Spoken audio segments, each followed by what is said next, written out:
नमस्कार, capital TV Bihar की खास पेशकश 5 का पंच देख रहे हैं आप। मैं हूं सृष्टि राय। आज हम बात करेंगे बिहार की 5 बड़ी खबरों की। इसमें बात होगी सियासत के बदलते समीकरणों की, सरकार के काम करने के तरीकों की, प्रशासन की कामयाबी और नाकामियों की, और साथ में चर्चा करेंगे नीतीश कुमार की सरकार पर उठ रहे सवालों की। तो अब रुख करते हैं खबरों की तरफ। पहली खबर में बात अपराधियों के बढ़ते हौसले की। सीएम नीतीश कुमार को व्हाट्सएप पर दी जान से मारने की धमकी देने वाला गुजरात से गिरफ्तार। गूगल से निकाला था मुख्यमंत्री का नंबर। दूसरी खबर में बात सियासत के बदलते समीकरणों की। रामदेव को लश्कर का साथी और धीरेन्द्र शास्त्री को ढोंगी बताने वाले को इनाम। जेडीयू में गुलाम रसूल बलियावी के प्रमोशन पर भड़की बीजेपी। तीसरी खबर में बात बिहार में बढ़ते अपराध की। मुजफ्फरपुर में नशाखुरानी गिरोह का आतंक। ऑटो बुक कराकर लोगों को लूट रहे 3 को बनाया निशाना। बेहोश कर लोगों को अलग अलग जगहों पर फेंका। चौथी खबर में बात प्रशासन की कामयाबी की। जमुई में हार्डकोर नक्सली गिरफ्तार, 20 साल से ससुराल में रह रहा था। बेलहर, मुंगेर सहित कई थानों में मामले दर्ज। पांचवी खबर में बात तीखे बयानबाजी की। सुशील मोदी का नीतीश तेजस्वी पर तंज, कहा जमीनी सच से टकराकर टूटे सीएम पीएम के 2 हसीन सपने।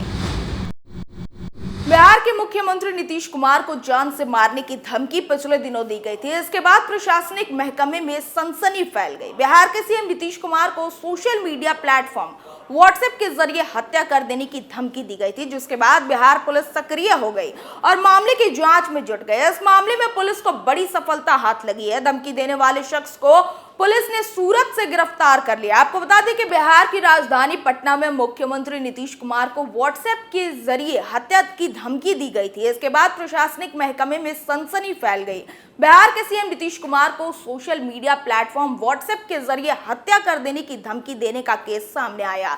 सीएम नीतीश को धमकी देने के मामले में राजधानी पटना के सचिवालय थाने में केस भी दर्ज किया गया। मिली जानकारी के मुताबिक धमकी देने के केस के आरोप में नौजवान को सूरत पुलिस की क्राइम ब्रांच ने सूरत के लस्करा इलाके से गिरफ्तार किया। नीतीश कुमार को हत्या की धमकी देने वाले आरोपी नौजवान का नाम अंकित मिश्रा है। अंकित को सूरत के लस्करा इलाके से गिरफ्तार किया गया। पुलिस की कड़ी पूछताछ के बाद पता चला कि आरोपी ने 20 मार्च को इंटरनेट के माध्यम से एक मीडिया चैनल से संपर्क किया था। 36 घंटे में मुख्यमंत्री को बम से उड़ाने की धमकी दी थी। सूरत क्राइम ब्रांच की टीम ने आरोपी को गिरफ्तार कर उसे पटना जिले के सचिवालय थाने के अधिकारियों को सौंप दिया। बिहार पुलिस आरोपी को लेकर गुजरात से रवाना हो गई है। पुलिस आरोपी को बिहार लेकर आएगी, उसके बाद आगे की कार्रवाई की जाएगी। जनता दल यूनाइटेड के नेता गुलाम रसूल बलियावी इन दिनों अपने बयान को लेकर काफी चर्चा में रहे हैं। बलियावी के कुछ बयान तो ऐसे थे जिस पर जेडीयू के बड़े नेताओं को स्पष्टीकरण देना पड़ा था। उसी बलियावी को अब जेडीयू के राष्ट्रीय महासचिव बनाया गया है, तो बीजेपी ने हमलावर रुख अपना लिया।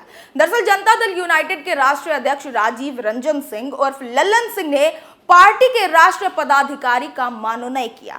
इसमें गुलाम रसूल बलियावी एक ऐसा नाम है जो अपने विवादास्पद बयानों को लेकर आज भी चर्चा में बने हुए हैं।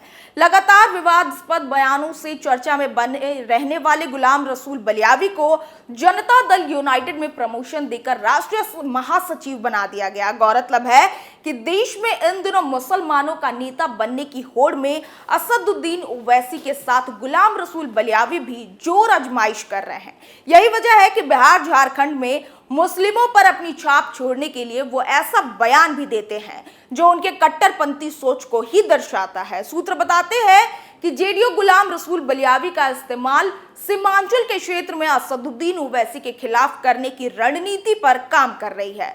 आपको बता दें कि ओवैसी का बयान भी मुसलमानों को भड़काने और बीजेपी से उन्हें डराने वाला होता है। ठीक इसी तर्ज पर गुलाम रसूल बलियावी भी आगे का रास्ता तय करते नजर आ रहे हैं। इसके साथ ही बीजेपी के पूर्व विधायक को प्रदेश प्रवक्ता प्रेम रंजन पटेल ने कहा कि जनता दल यूनाइटेड के नेता गुलाम रसूल बलियावी की कट्टरपंथी सोच अब बाहर आने लगी है। बीजेपी प्रवक्ता ने कहा कि जेडीयू नेता बलियावी एक बार नहीं कई बार विवादित बयान दे चुके हैं। बीजेपी का कहना है कि बलियावी जैसे नेता को राष्ट्रीय महासचिव बनाना जेडीयू के कट्टरपंथी सोच को दर्शाता है। मुजफ्फरपुर में नशाखुरानी गिरोह की शातिर सक्रिय है। जिले के अलग अलग थाना क्षेत्रों में गिरोह की शातिर ने 3 लोगों को अपना निशाना बनाया है। पहला मामला सदर थाना क्षेत्र इलाके के भिखनपुर के पास की है, जहां शातिरों ने ऑटो चालक विजय शाह और उसके एक साथी को निशाना बनाया।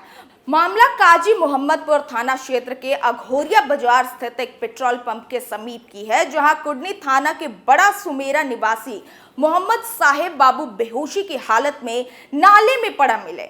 उसे नाले में अचेत अवस्था में देख लोगों ने बाहर निकला और उसके पास से मिले नंबर पर कॉल किया। कॉल करने पर उसकी मां फरजान परवीन ने कॉल उठाया, तब उन्हें जानकारी दी गई। वो मौके पर पहुंची और बेटे को सदर अस्पताल में भर्ती कराई। स्थानीय लोगों के अनुसार युवक को किसी ने नशा सुंघाकर नाले में फेंक दिया, फिर मौके से फरार हो गए।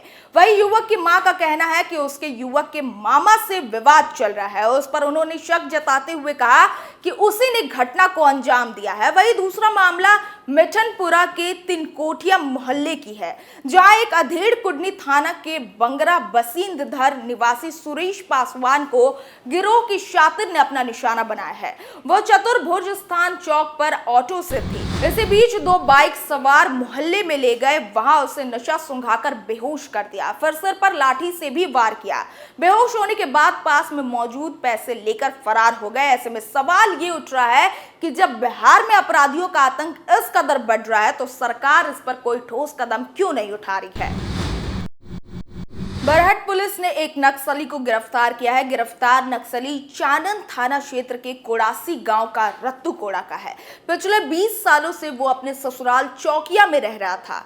एसपी अभियान ओकारनाथ सिंह ने गिरफ्तारी की पुष्टि किया। उन्होंने बताया कि एसपी डॉक्टर शौर्य सुमन को सूचना मिली कि हार्डकोर नक्सली रत्तू कोड़ा अपने ससुराल चौकिया गांव आया हुआ है। सूचना पर छापेमारी टीम का गठन किया गया। टीम ने चौकिया गांव पहुंच सर्च शुरू किया तो वहां एक घर के पास संदेहास्पद स्थिति में एक व्यक्ति दिखाया। सूचना पर छापेमारी टीम का गठन किया गया। टीम ने चौकिया गांव पहुंच सर्च शुरू किया तो वहां एक घर के पास संदेहास्पद स्थिति में एक व्यक्ति दिखाई दिया। पुलिस को देख वो भागने लगा, जिसे सुरक्षा बलों ने खदेड़ कर पकड़ लिया। पूछताछ में आरोपी ने अपनी पहचान रत्तू कोड़ा के रूप में बताई।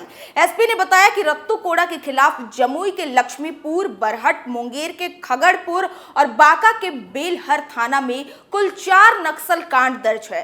इसके साथ ही साल 2018 के मार्च महीने में गुरमाहा के विस्थापित पच्चेश्वरी में रहे सहोद भाई प्रमोद कोड़ा और मदन कोड़ा की हत्या में रत्तू भी नक्सली जत्था में शामिल था। वो हार्डकोर नक्सली अर्जुन कोड़ा और बालेश्वर कोड़ा का सहयोगी रह चुका है। वही बिहार पुलिस को एक और सफलता मिली। दरभंगा के कुख्यात लल्लन शाह को बेगूसराय से गिरफ्तार किया गया है। इसके साथ ही लखीसराय से भी एक नक्सली को पकड़ा गया। नक्सली डोमन कोड़ा को पुलिस ने गिरफ्तार किया है। बिहार के पूर्व डिप्टी सीएम और बीजेपी से राज्यसभा सांसद सुशील मोदी ने एक बार फिर से बिहार के सीएम और डिप्टी सीएम तेजस्वी यादव पर करारा हमला बोला है। उन्होंने कहा कि जमीनी सच से टकराकर टूटे सीएम पीएम के 2 हसीन सपने। नीतीश कुमार तेजस्वी को कुर्सी सौंपने की डील से पलट चुके हैं और आरजेडी अब नीतीश कुमार पर दबाव बनाने की स्थिति में नहीं है। सुशील मोदी ने विपक्षी एकता को लेकर भी नीतीश कुमार पर तंज कसा और कहा कि विपक्षी एकता पूरी तरह से फेल हो चुकी है। ममता बनर्जी और अखिलेश यादव ने जेडीयू को पूछा तक नहीं। उन्होंने तंज कसते हुए आगे कहा कि किसी को राष्ट्रीय जनता ने किनारा किया, किसी को बिहार के हालात ने। सुशील कुमार मोदी ने कहा कि लालू प्रसाद और नीतीश कुमार के बीच जो भी डील हुई, लेकिन तेजस्वी प्रसाद यादव को जमीनी हकीकत का एहसास हो गया है कि न वो अभी सीएम बन सकते हैं और ना ही नीतीश कुमार कभी पीएम बन सकते हैं। सीएम पीएम के सपने देखने वाले चाचा भतीजा अपने समर्थकों से नारे लगवाकर या पोस्टर होर्डिंग्स के जरिए अपनी महत्वाकांक्षा प्रकट करते रहे हैं। अब दोनों सफाई देते फिर रहे हैं कि उन्हें बड़े पद पर पाने की इच्छा नहीं है। आपको बता दें कि बीते कुछ दिनों से राजद के नेताओं ने तेजस्वी यादव के सीएम बनने की तारीख भी तय कर दी थी और कहा जा रहा था कि होली के बाद कभी भी तेजस्वी की ताजपोशी हो सकती है। लेकिन फिर भी बिहार में ऐसे समीकरण बने कि तेजस्वी के सीएम बनने का मुद्दा ठंडे बस्ते में चला गया और अब लालू परिवार जांच एजेंसियों के सवालों का सामना कर रही है। वहीं नीतीश कुमार खुद ही कह चुके हैं कि वो पीएम के कैंडिडेट नहीं है। ऐसे में बीजेपी के इस बयान के बाद नीतीश तेजस्वी की कड़ी फजीहत हो रही है। 5 के पंच में आज के लिए बस इतना ही। फिर पेश होंगे कल की 5 बड़ी खबरों के साथ। तब तक के लिए देखते रहिए कैपिटल टीवी बिहार। नमस्कार।